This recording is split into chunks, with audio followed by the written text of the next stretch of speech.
रात के 2 बज रहे थे। पुरानी हवेली के अंदर गहरा सन्नाटा था।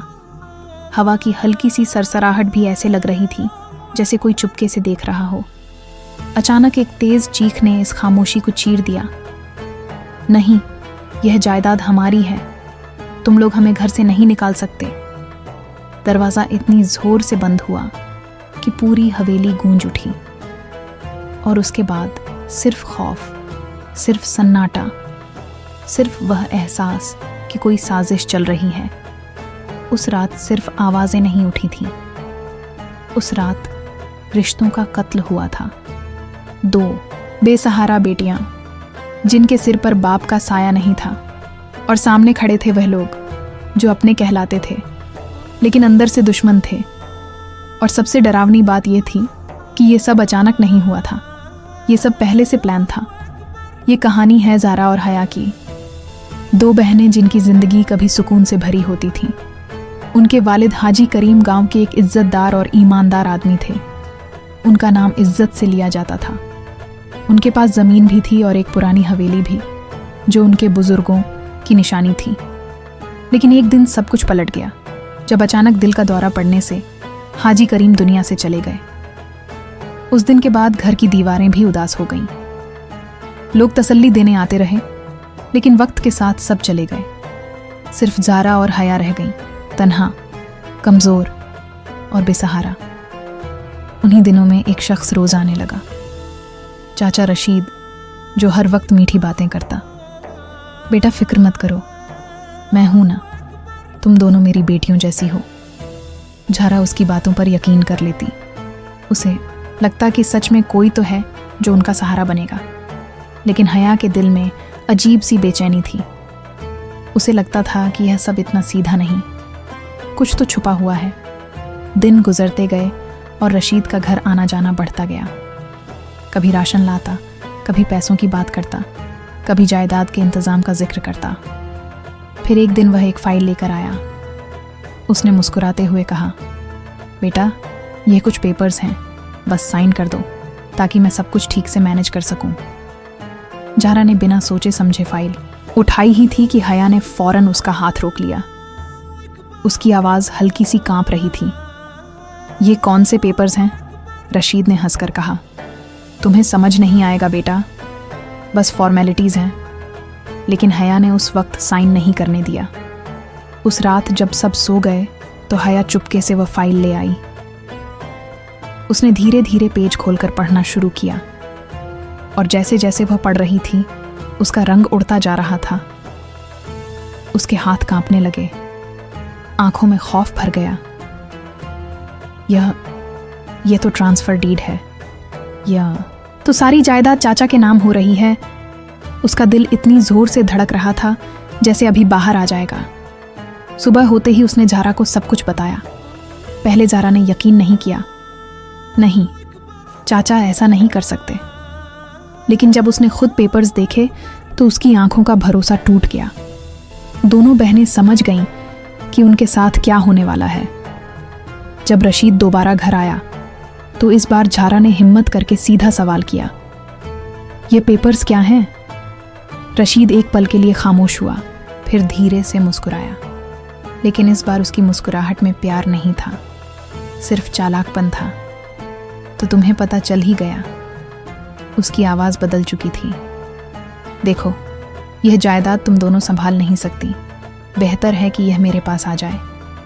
हया से बर्दाश्त नहीं हुआ, वह ज़ोर से बोली, यह हमारा हक है। रशीद का चेहरा सख्त हो गया। उसने ठंडी नज़र से उन दोनों को देखा और कहा, हक उसका होता है जो उसे संभाल सके, तुम दोनों सिर्फ बोझ हो। यह अल्फाज सुनकर दोनों बहनों के दिल टूट गए। घर जो कभी उनका था अब उनके लिए अजनबी लगने लगा। दरवाज़ा धीरे से खुला और चाचा रशीद अंदर आया। उसके हाथ में एक पुराना सा लिफाफा था। कमरे की हल्की रोशनी में उसका चेहरा और भी खौफनाक लग रहा था। ज़ारा और हया एक दूसरे के करीब आ गईं। उनकी सांसें तेज हो रही थीं। रशीद ने दरवाज़ा बंद किया और धीरे से बोला, आज फैसला हो ही जाए। उसने लिफाफा मेज़ पर रखा और कुर्सी खींचकर बैठ गया। तुम दोनों समझदार हो, अननेसेसरी ड्रामा करने का कोई फ़ायदा नहीं, साइन कर दो और सुकून से रहना सीख लो। हया ने हिम्मत जुटाई और कहा, हम कभी साइन नहीं करेंगे, यह हमारा हक है। रशीद हंस पड़ा, लेकिन उस हंसी में जहर था। हक? तुम्हें लगता है दुनिया हक पर चलती है? उसने लिफाफा खोला और उसमें से कुछ पेपर्स निकाले। अगर तुम साइन नहीं करोगी तो कल तक यह सब कानूनी तरीके से भी मेरा हो जाएगा। ज़ारा का दिल बैठ गया। मतलब? रशीद ने आंखों में सीधे देखते डिटेल पर रुक गई। उसकी सांसें तेज हो गईं। ये साइन ये अब्बू के नहीं हैं। रशीद एक पल के लिए घबराया, लेकिन फिर संभल गया। तुम्हें क्या पता? हया ने हिम्मत से कहा, मुझे पता है, मैं रोज़ अब्बू के डॉक्यूमेंट्स हैंडल करती थी। उनका साइन ऐसा नहीं होता। कमरे में तनाव बढ़ गया। रशीद का चेहरा लाल हो गया। ज़्यादा होशियार बनने की ज़रूरत नहीं, जो कह रहा हूं वह करो। लेकिन इस बार ज़ारा भी बदल चुकी थी। उसने आंसू पोंछे और सीधी नज़र से रशीद को देखा। तो दुनिया पैसों से चलती है और पैसा मेरे पास है। लेकिन हया ने पहली बार डर की जगह हिम्मत दिखाई। सच के पास हमेशा ताकत होती है। यह लफ्ज़ सुनकर रशीद एक पल के लिए चुप हो गया। फिर उसने ठंडी हंसी हंसी। ठीक है, देखते हैं कितनी हिम्मत है तुम में। वह लिफाफा उठाता है और दरवाज़ा ज़ोर से बंद करके चला जाता है। उस रात दोनों बहनें सो नहीं पातीं, लेकिन इस बार उनकी आंखों में सिर्फ डर नहीं, एक फैसला भी था। अगले दिन हया ने पुराने डॉक्यूमेंट्स ढूंढने शुरू किए। अलमारियों, फाइलों और पुरानी संदूक तक खोल डाली। आखिर एक पुरानी डायरी मिलती है, हाजी करीम की डायरी। उसमें उनके साइन और नोट्स थे। हया ने फौरन तुलना की और साबित हो गया कि रशीद झूठ बोल रहा है। उसने ज़ारा को दिखाया। दोनों की आंखों में उम्मीद वापस आ गई। बिना वक्त जाया किए वह शहर के एक ईमानदार वकील के पास गईं। वकील ने सब पेपर्स देखे और कहा, यह साफ जालसाजी है, आपका केस मजबूत है। ये सुनकर दोनों के दिल में हिम्मत आ गई। कुछ दिनों बाद केस कोर्ट तक पहुंच गया। रशीद ने अपनी पूरी कोशिश की कि पैसों से सब कुछ दबा दे, लेकिन इस बार सच भारी था।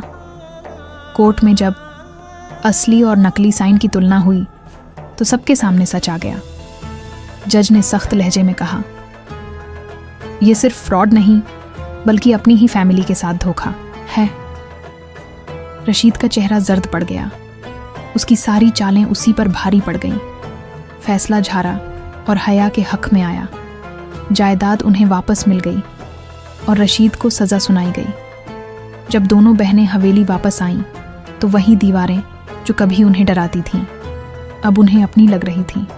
ज़ारा ने धीरे से कहा, अब्बू हमेशा कहते थे सच कभी हारता नहीं।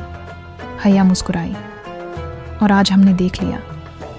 उस दिन के बाद उन दोनों ने सिर्फ अपनी जायदाद ही नहीं बल्कि अपनी इज्जत और अपना हक भी बचाया, और यह साबित कर दिया कि चाहे दुनिया कितनी ही चालाक क्यों न हो, अगर हिम्मत और सच साथ हो तो जीत हमेशा उन्हीं की होती है।